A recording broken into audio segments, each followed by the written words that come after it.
waiting for. Welcome back, Tar Heel Nation. It is your boy, Myron McCray, aka Tornado McCray, known across the scouts of the internet. Also, I am known as the captain of the Hooligan Express, and apparently, my co-host is gone. I'm talking to a ghost today, so that's cool. Mr. Ghost, would you like to introduce yourself? Uh-huh. And what planet do you hail from? All right, very good, very good, very good. I guess Mr. Ghost has replaced my co-host today. Right, boss. Hopefully he comes. Oh. Is Mr. Ghost being replaced? Nah. Oh.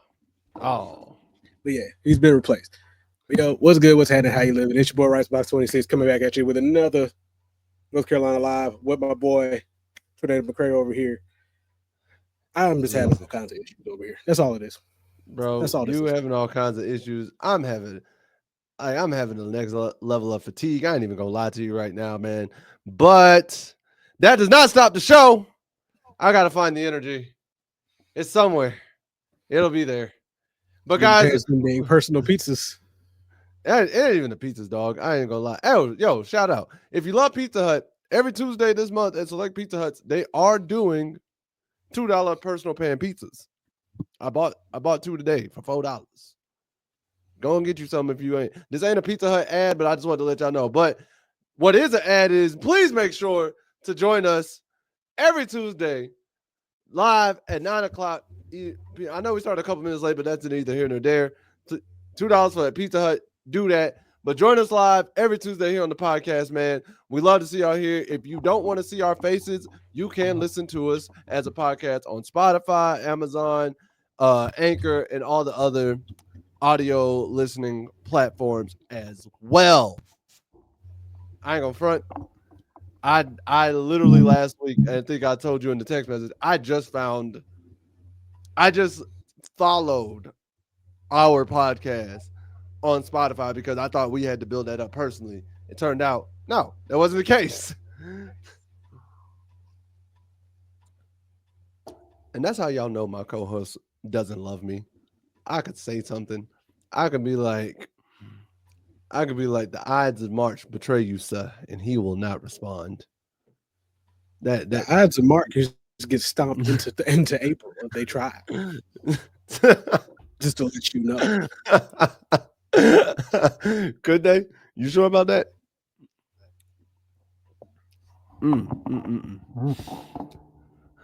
What? I'm just saying, man. But got a few things on today's docket, building up what we have here, man. And first things first, don't know if you know. You ever heard of the future football power ranking?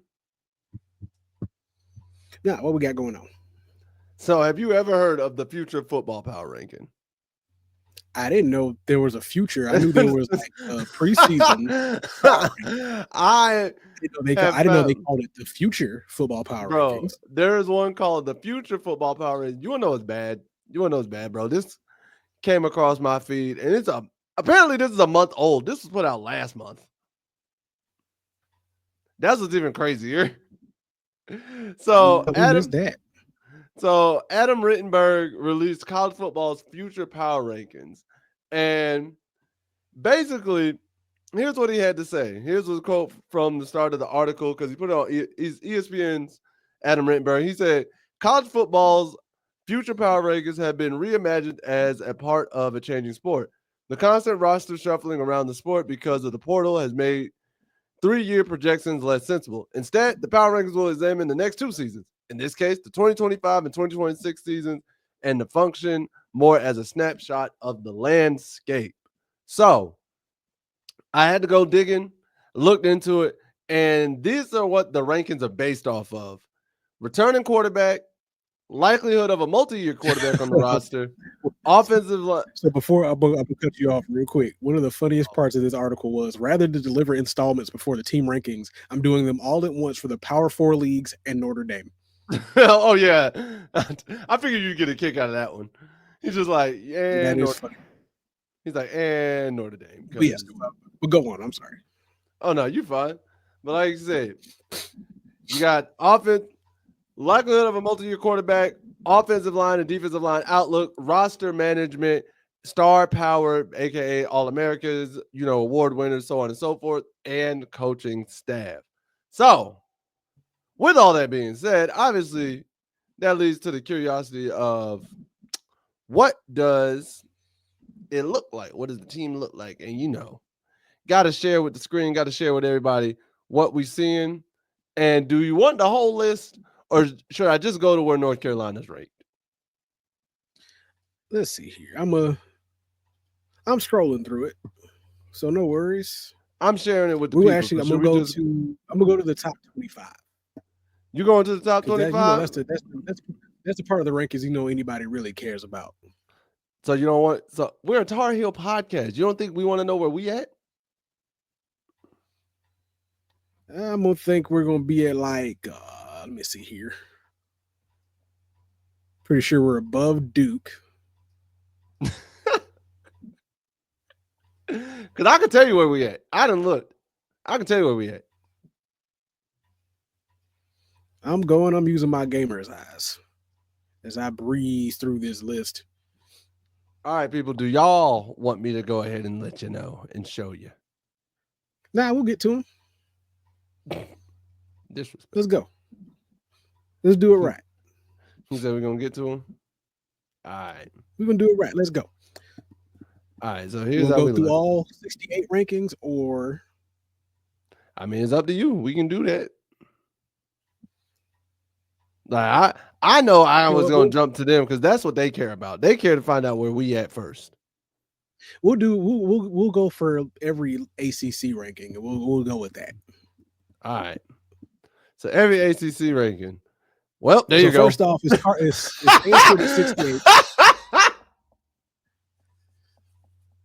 Hey, every ACC ranking right at the bottom at 68. Stanford. At 68, Stanford as where they should be. Jesus Christ. All right. Next up, let's see. Purdue. Wake Forest at 63. Wake Forest at 63. All right. Then let's see. Let's go down here. What y'all looking at? Wait. Oh wait, no, that's Houston. Then you got California at 56. Cali at 56 over Mississippi State and Northwestern. Yeah, that's crazy. Just below Arkansas. That's crazy. Then you got Virginia at 53 over Arkansas and Wisconsin. I actually can see that. I can actually see that. No, I agree with it. I don't disagree. I can see that. And then let's see. You got Boston College at 47. Above Vandy, UCLA, Kansas, and Michigan State. Not going to front over Vandy is low-key wild. I'm not going to over Vandy and Michigan State is low-key wild. Nah, Michigan State not as much as you would think. Then you got Virginia Tech at 46. 46, go. Pittsburgh at 45. All right. And then there we go at 44. Here we are at 44. Oh, Lord. That makes me mad because that means Duke is higher than NC State at 42. There ain't no way they put Duke over NC State, bro. Syracuse at 41. What is we do? Florida State at 39. Yo! Oh, yeah, they got Duke up there. What? Duke's at 34. Over Auburn and bro. Over Auburn, Colorado, Nebraska. What is this? TCU and Florida State and Minnesota. What? Oh no. Oh no. Listen, they got high expectations for that quarterback. I can tell you that. Bro, y'all really believe in this man? Like, it's Duke. Come on. I see here. You got Georgia Tech at 31. Georgia Tech at 31. I'm not against it. I'm not against it. I'm gonna say this: if Clemson and Miami aren't the top two, I'm gonna be shocked. Louisville's at 24. Are they? What that? Yep. 24. 24. And then SMU is at 14. SMU at 14. They put 14. Miami is at 11. Miami at 11, just outside the top 10. Clemson is at 7. That's crazy. Not going front. And then outside of that, it's pretty much ACC and Big Ten at that. Outside of that, because then it's like Georgia, Oregon, Notre Dame, Ohio State, and Texas. Honorary ACC is Notre Dame.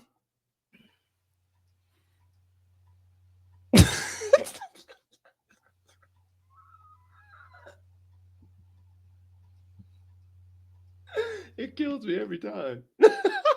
Then you got Notre Dame, Oregon, Georgia, Ohio State, and Texas. Oh my god! Oh man, it kills me every time. But if we were talking any other sport, I'd have been fine with it. But let me go see any other sport. But let's go see what he said about North Carolina real quick. So I'm back here, and he's like, previous Future Power ranking, we were not ranked. So I'm gonna count that as a win, honestly. You know, I'm gonna count that as a win. That's definitely an improvement. He says returning quarterback. Not really. Jacoby Criswell started the majority of the games for UNC last fall, but transferred to East Tennessee State in January.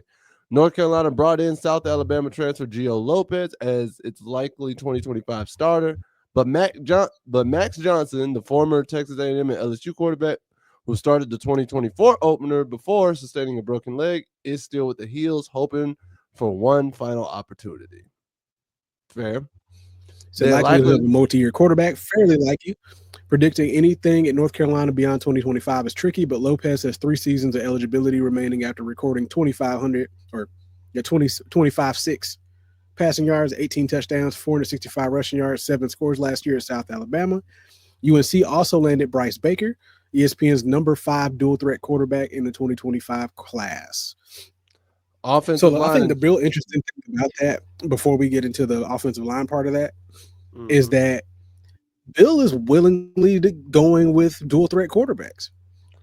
That part, he never did that in New England. Like he's never did that in New England. Always been a pocket passer, with the exception of not Brissett, but who was the other? Not Brissett, but the other black quarterback they had that cost them like the number 1 overall pick or whatever. You know who I'm talking about. Quarterback? It wasn't Brissett, but it was a different quarterback.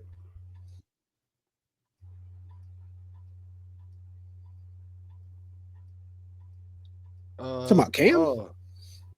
No, it wasn't Cam. He was I promise you it wasn't Brissett.